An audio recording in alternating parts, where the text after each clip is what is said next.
Have you ever met somebody for the first time and you just instantly clicked? Or even worse, you met somebody and they just rubbed you the wrong way and you just wonder, why does this person rub me the wrong way?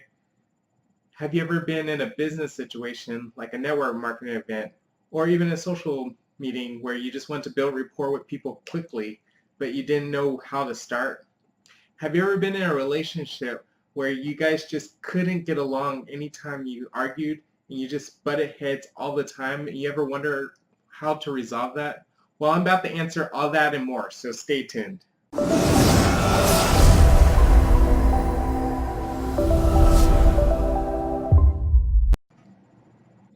Hey, Darnold Jr. here, and before I get started, I just wanted to share two stories with you. And these are stories that happened while I was in college. And for the people that don't know, I had a crazy summer internship where we had to sell books door to door and 80 hours a week minimum. And I had two situations that happened that at the time it really made me scratch my head. But after I discovered the information that I'm about to share with you today, it really was a light bulb and it was very enlightening on what exactly happened. And I wanted to share that information with you. But first, the two stories. First of all, there was this one situation where, for those of you who don't know, I went to Baylor University, and for my summer internship, we actually had this practice meeting before the summer started. And I was a student manager at the time, and so they had me training some of the new kids that were coming up and coming out with us during the summer. And so that training meeting, I had three people behind me, which was really odd because usually having one person behind you is pretty normal, but having three different people behind you, that was a lot of pressure. Watching a new student manager. And so basically we went to the Fort Worth area and we were practicing knocking on doors.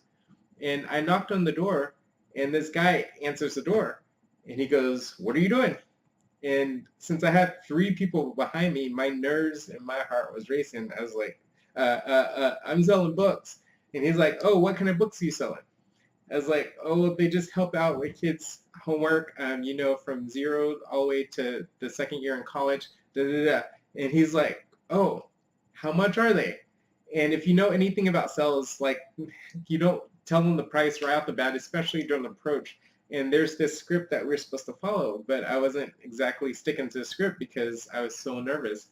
And so my head was racing, and I just told him the price, $365. And he's like, "Wow, that's really expensive." I was like, "Well, if you think about it, if you buy books in university, they cost anywhere to $500 to $700 per semester. That only lasts you a few months. But these books will literally last you from zero all the way to second year in college. So that's 14 years worth of value. So it's really not that much." And to my surprise, he's like, "I can't believe I'm doing this. Let me go grab my checkbook." And I was like, "What? Okay." And he bought the books right then and there. So that was the first story. The second story, it happened actually during the summer. I knocked on the door. This gentleman let me in his house and sat down with him. And I was talking to him, and like I said, we have a script that we're supposed to follow. And so since I've been in the field for a while, I wasn't as nervous. I was more confident. I didn't have anybody behind me, so I was sticking to the script this time. And so I sat down with him. The first thing we're supposed to do is build a connection, which is what I'm going to teach you how to do. So we have to build a connection. And I was asking him, so we were talking about education. So I was asking him, like, what does his kids do? What grade are they in? Yada, yada, yada. Just trying to build a connection. And he told me, "Get to the point." I was like, "Well, I am trying to get the point. I have to find out your situation first. Like, what grades do they struggle with? What subjects do they like? What subjects?" He's like, "Get to the point." I was like, "I am." But eventually he's like, "You're not getting to the point. Get out my house." And I was like, "Okay." Da, da, da. He's like, "Get out." I was like, "Okay." So I left. Ooh. At the time, both of those stories really baffled me because I'm like, how in the world did this guy buy after meeting him for not even 3 minutes? Like, I just known him for 3 minutes and he bought. And then this other guy, I was really trying to do what they taught us to do, and he kicked me out of his house. And I was really, really baffled.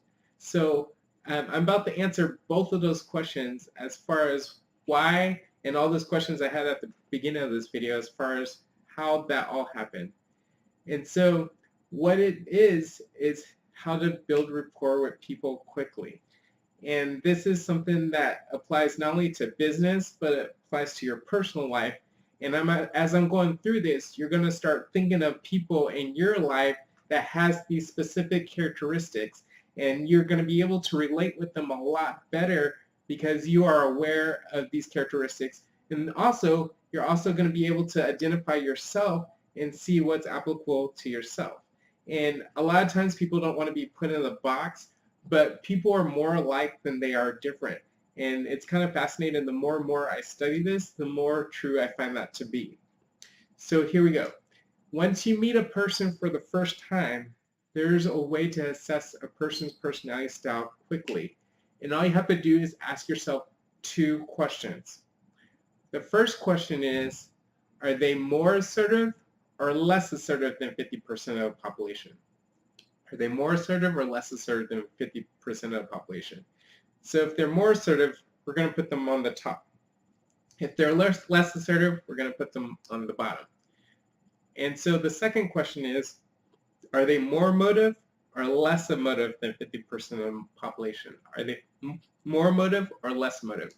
And so what I mean by emotive is, can you determine their emotions based on their nonverbal communication? So this means, like, if they're happy, you know they're happy. If they're sad, you know they're sad. If they're mad, you know they're mad. So like for me, I'm not necessarily emotive because if you know me, like you see, I'm always smiling. I could be having the best day, I could be having the worst day, I could be mad, I could be hungry, I could be whatever, but I'm constantly smiling. So you don't necessarily know how I'm feeling based on my facial expressions. But with some people, you know exactly how they feel based on their nonverbal communication. So that's what I mean by emotive. So people that tend to be more emotive tend to be more relational. And people that tend to be more task-oriented or less emotive tends to be more task-oriented.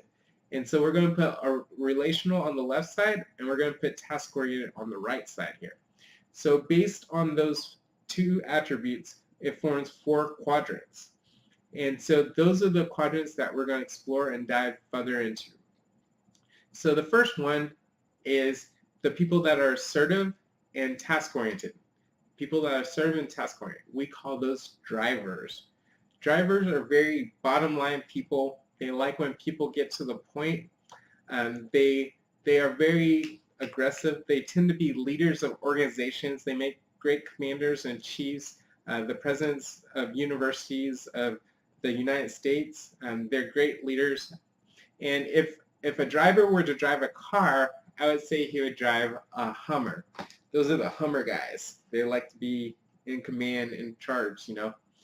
And so the second quadrant we're going to talk about is the people that are assertive and relational. The people that are assertive and relational, we call those expressives. Expressives, those are the outgoing people. They love to be the center of attention. And keep in mind, all these personality styles, they all have pros and cons. So there's no one personality style that's better than another or vice versa. And so expressives, they love being outgoing. They love to be in social gatherings. They usually talk louder. They usually wear very vibrant colors, outgoing colors. They tend to talk really fast. And if an expressive were to drive a car, I would say they drive a red convertible Miata. You remember those small cars? They were awesome, but they love attention. They love having fun. And so the people that are relational and relaxed, I call those amiable. Amiable. The amiable people are very relaxed. They're definitely people. They love to be around people, but they're more like, how's it going? How's your family? They ask more feeling questions. Are you doing okay today? How's your mom doing? They love being around people, but they're a little bit more chill about it. If an amiable were to drive a car, I would say they would drive a minivan. Like, they love having people around them. And then the last quadrant, which is the people that are task-oriented and relaxed, those are what I call analytical people. Analytical people. Analytical people, those are your facts and figures. They love details. Great positions for them are accountants, tax collectors, anything dealing with numbers and analyzing things, computer scientists. They are very emotionless. Like you can't tell how they're feeling based on their facial expressions. They tend to talk monotone, but they tend to be very intelligent people.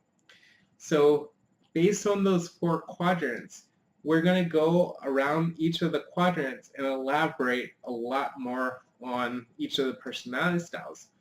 And one of the questions I asked at the beginning is, have you ever met somebody and instantly clicked with them, but have you ever met somebody also that they instantly rubbed you the wrong way? And there's a reason for that. One of the main reasons is because of what I call the 4 C's of connection. Each personality style tends to have a different way to connect with people. And so what drivers do, they love credibility. They love to know you know what you're talking about. Credibility is basically, does your past prove that you can handle whatever task they want you to accomplish in the future? This is great for interviews. This is great for anything that is along those lines. Credibility. The C for expressives, they love commonality.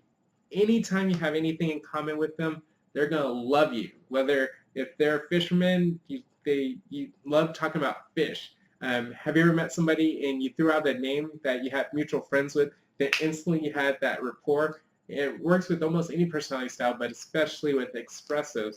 That connection of knowing somebody in common, and all of a sudden you're BFFs and you just met each other. Then the third C for amiables, they love to feel comfortable.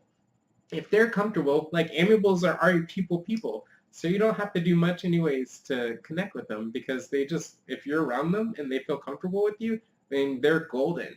So don't ever make amiable feel uncomfortable. And then the 4C for the analytical person, they love to know that you're competent. They love to know that you know your facts and your figures, your details. So anytime you're relating with a person that's analytical, make sure you know all the details, and they love as many details as you could give them. And so those are 4 C's of connecting with each of those personality styles. And one of the things that's incredible in business and in life, people tend to like people that are like them. So that's why when you, if you look at your circle of friends, your immediate circle that you consider your closest friends, most of them will tend to have the same personality styles as you, because people like them. And so that's why most of the people that you bump heads with, especially immediately after meeting them, they tend to have the opposite personality and you don't relate with them as well. And so one of the things that happens is under pressure, each of the personality styles tend to respond differently. So under pressure, what a driver does is they tend to dictate. They dictate the task, the situation. This is great for leaders and people that are commanders, especially in the army. So if the enemy is coming, you'd be like, okay, let's flank them this way. Okay, you go up the middle, we'll drop some bombs on them this way. And they take control of the task and they take firm control immediately. And what expressives do, what they tend to do is they attack. And what attacking means is they attack you. They attack you personally. And it tends to start with the word you. Like, you did this wrong, you did that wrong, you beep, you blankety blank, they call you names. And so the difference between dictating and attacking is dictating tends to be more task-oriented, and the attacking tends to be more personal and people-oriented. And what amiables do under pressure is they tend to acquiesce. And what I mean by acquiesce is they give in. They'll give in to whatever tasks that the person is asking them to do just to maintain harmony. Because remember, amiables just want to feel comfortable. And anytime they don't feel comfortable, they want to do whatever it takes to feel comfortable and harmony in the relationship again. So they'll give in to whatever task just so they can maintain harmony. And then what analytical people do is they tend to avoid. And it's not that they want to avoid forever, but they just want to avoid in the moment of pressure because they want to go and think about it and analyze it and make sure they could come up with a solution that's very logical and that they could do. So those are the tendencies that each of the personality styles tend to do under pressure. And then also, in a business situation, say in sales, each of the personality styles tend to give the same objections. So drivers, the objection they tend to say is no need. I don't have a need for this. Remember, they're very bottom line people. They just want to know it's practical, it has credibility, that it could provide a solution for them. Expressive people, what they tend to do is they say no want. They don't want it. That's their objection. What amiables do is there's no hurry. Like amiables, they're not very task oriented, so they just want to take their time and think about it or do whatever. Usually they don't think about it, but they're not in a hurry to make a decision. And then analytical people, what they tend to do is they say no trust. I don't trust you, because that's once again, you have to know your details for an analytical person to trust you. But if you don't have all your facts and figures and your ducks in a row, then they're not going to trust you at all. And so those are some of the attributes of each of the personality styles. Like I mentioned before, in friendships and business situations, people tend to like people like them. So the next time you're at that social gathering or that networking event, make sure you don't necessarily want to change your personality, but you want to respect the person enough to be able to adjust to their personality style and tailor your personality to their personality. Because like people like them. So if you want to be liked, then you got to be likeable. And in order to be likeable, you got to be like them. And so that's why you could connect with people off the bat and with other people, because if they're opposite personality styles, you'll tend to rub them the wrong way. But the thing that's fascinating in what they discovered is in relationships, opposites tend to attract. So drivers tend to be attracted to amiable people, and expressives tend to be attracted to analytical people, and vice versa. So opposites attract in a relationship situation. So this is why it's fascinating on the third set of questions I asked at the beginning of the video, as far as if you're in a relationship and you just butt heads and you can't seem to resolve. And it's really funny just knowing this information and observing relationships from a third party perspective. It's fascinating to watch these dynamics happen. So the relationships that tend to be less explosive in their arguments are the driver amiable relationships, because what tends to happen is the person that is the driver, they'll tend to dictate the situation and tell the amiable what to do, and the amiable just wants harmony, so they'll give in to whatever the driver is telling them to do just to maintain harmony in a relationship.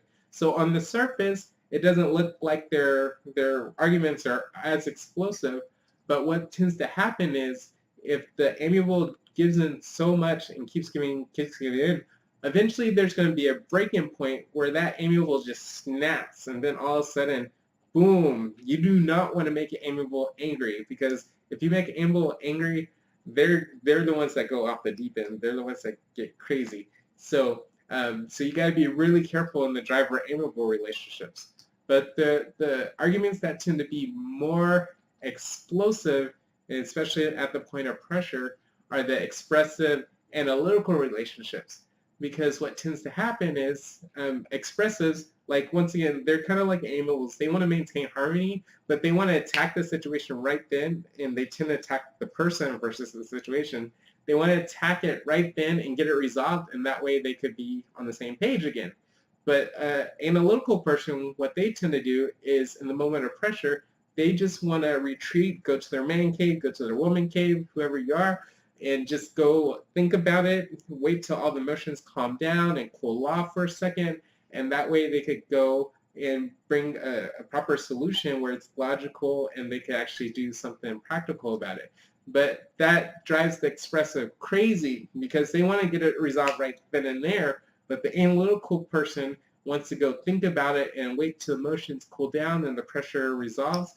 And so those tend to be the most explosive arguments. And so if you are in a relationship like that, whether a driver amiable or expressive analytical relationship, the best way to resolve that is awareness is half the battle. So now that you're aware of each of the personality dynamics, you could actually analyze it from a third party perspective and be like, okay, I'm acting in my driver tendencies, or I'm acting in my expressive tendencies, or I'm acting in my amiable tendencies, or I'm acting in my analytical tendencies. So the key is you want to try to meet that person in the middle of their personality. So if you tend to be analytical, you might want to give in and not just retreat in the moment of pressure. You might want to actually address the situation and see if you get it resolved quickly. But if you're expressive, you might not want to get it resolved immediately. You might let the analytical relax a little bit. Whoever's the bigger person in the argument, in the relationship, they're the ones that will want to meet the other person on their personality style. And so if you are the bigger person and you are struggling in your relationship or your marriage, be the bigger person and meet the other person at their personality style. And so the drivers and the amiable people, drivers tend to dictate. If you are that driver, tend to dictate less and tend to care more about the actual relationship and the harmony of the relationship. And the amiable people, they have to voice their concern, because even though they give into the task and they might not like it, they need to let the driver know, okay, I don't like whatever you're dictating me to do. And so the amiables need to speak up and actually be a little bit more assertive in the argument. And so these are some ways that you can resolve the conflict in your relationships a lot better than most people are aware, because most people don't know that these dynamics are happening in their relationship. But it's really funny, like I mentioned earlier, people tend to be more alike than they are different. And these personality styles and studying all these different personality styles is very fascinating. So these are ways that could increase your relationships. It could increase your dynamics when you're related in a business aspect. And these are things that can really help you.